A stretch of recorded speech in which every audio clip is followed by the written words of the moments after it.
History tells us tales of pharaohs, of golden tombs, and towering pyramids. We think of Tutankhamun, Cleopatra, Ramesses the Great, but what if I told you the story of ancient Egypt? The story we all think we know actually starts much, much earlier. Before the first stone of the Great Pyramid was ever laid, before the Valley of the Kings cradled its first royal tomb, there was a beginning. A time of conflict, of division, and of a legendary figure whose name has echoed through millennia, even if whispered rather than shouted. This is the story of the man who forged a nation from two warring lands. This is the story of the birth of ancient Egypt. For centuries, the land we now call Egypt was not one kingdom, but two. In the south, clinging to the fertile banks of the Upper Nile, was Upper Egypt, symbolized by the white crown and the lotus flower. In the north, where the Nile fans out into a lush delta before meeting the Mediterranean Sea, was Lower Egypt, represented by the red crown and the papyrus reed. These were two distinct cultures, two peoples, often at odds with each other. For generations, they clashed in a struggle for dominance, for control of the life-giving river and the trade routes that ran along it. The dream of a unified land seemed impossible, a distant myth. But history has a way of producing extraordinary individuals in times of great need. And from the south, a new power was about to rise. Our story begins in the ancient city of Hierakonpolis, a bustling center of power in Upper Egypt around 3100 BC. It was here, amidst the dust and the ambition, that a ruler emerged who would change the course of history forever. His name, Narmer. You might not have heard of him in your school textbooks, which often jump straight to the pyramid builders. But without Narmer, there would be no pyramids. There would be no pharaohs as we know them. He is the shadowy, almost mythical figure standing at the very dawn of Egyptian civilization. So who was this king, and how did he achieve the impossible? The most compelling piece of evidence we have is a single remarkable artifact, the Narmer Palette. Discovered in that same ancient city of Hierakonpolis, this shield-shaped stone slab is more than just a piece of art. It's a declaration. It has a piece of political propaganda carved in stone that has survived for over 5,000 years. On one side, we see Narmer wearing the white crown of Upper Egypt, his mace raised high, ready to strike down an enemy from the north. He is depicted as a powerful, dominant warrior, a symbol of southern might.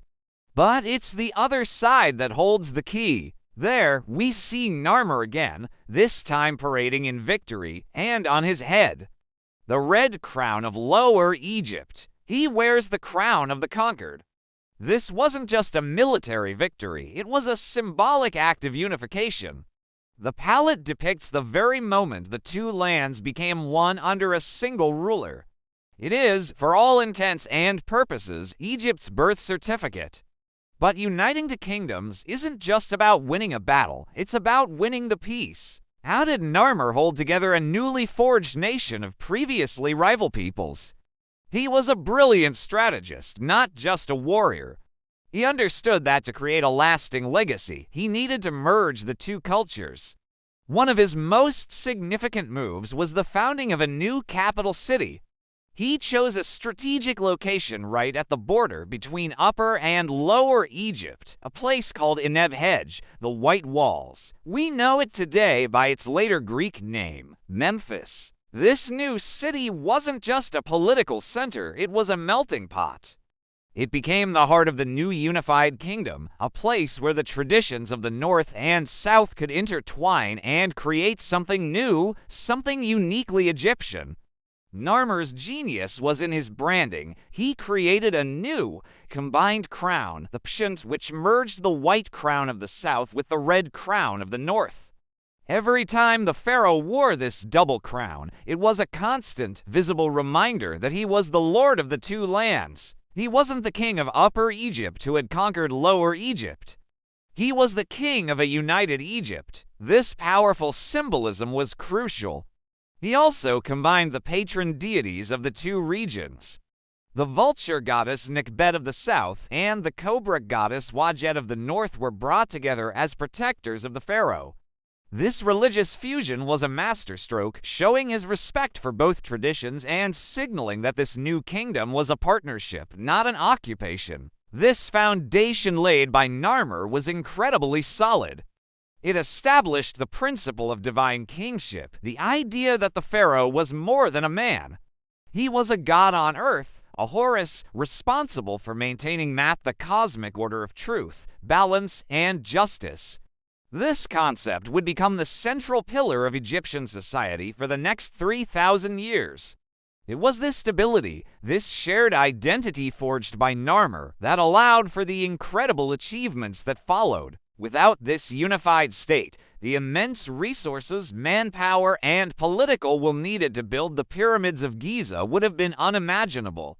The complex bureaucracy, the sophisticated writing system of hieroglyphs, the monumental art and architecture, all of it grew from the seeds planted by this one visionary king.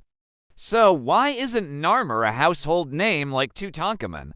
Part of the reason is that he exists on the very edge of recorded history. The lines between myth and fact are blurred.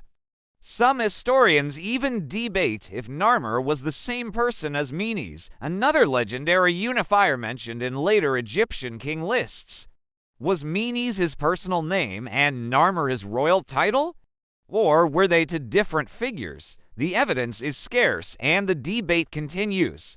But what is undeniable is that around this time, a powerful ruler from the south accomplished this monumental task. The Narmer palette provides the strongest, most contemporary evidence we have, making him the leading candidate for Egypt's first pharaoh. His reign marks the official beginning of the first dynasty and the start of the early dynastic period. It was a time of firsts, the first unified nation-state in history.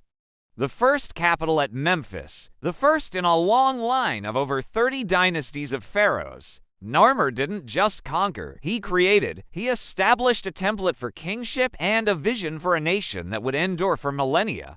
His legacy isn't in a golden mask or a massive tomb. It's in the very existence of ancient Egypt itself. Every pharaoh who followed, from Djoser who built the first step pyramid, to Khufu, builder of the Great Pyramid, to the great warrior pharaohs of the New Kingdom, was walking in Narmer's footsteps.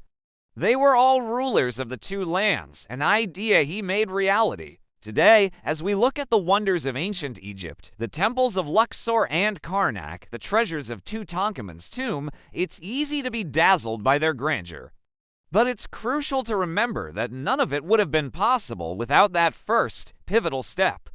Without the ambition and vision of a king from the south who dared to dream of a united Egypt. The story of Narmer is a reminder that the greatest empires often have the quietest beginnings. His is the silent, foundational chapter upon which the entire, epic saga of ancient Egypt was written. He is the Ghost King, the first pharaoh, the man who turned two lands into one and set in motion a civilization that would shape the world forever. Thank you for joining us on this journey back to the very dawn of Egyptian history. If you found this story as fascinating as we do, please hit that like button and subscribe to our channel for more deep dives into the mysteries of the past. Don't forget to ring the bell so you never miss an episode. See you next time.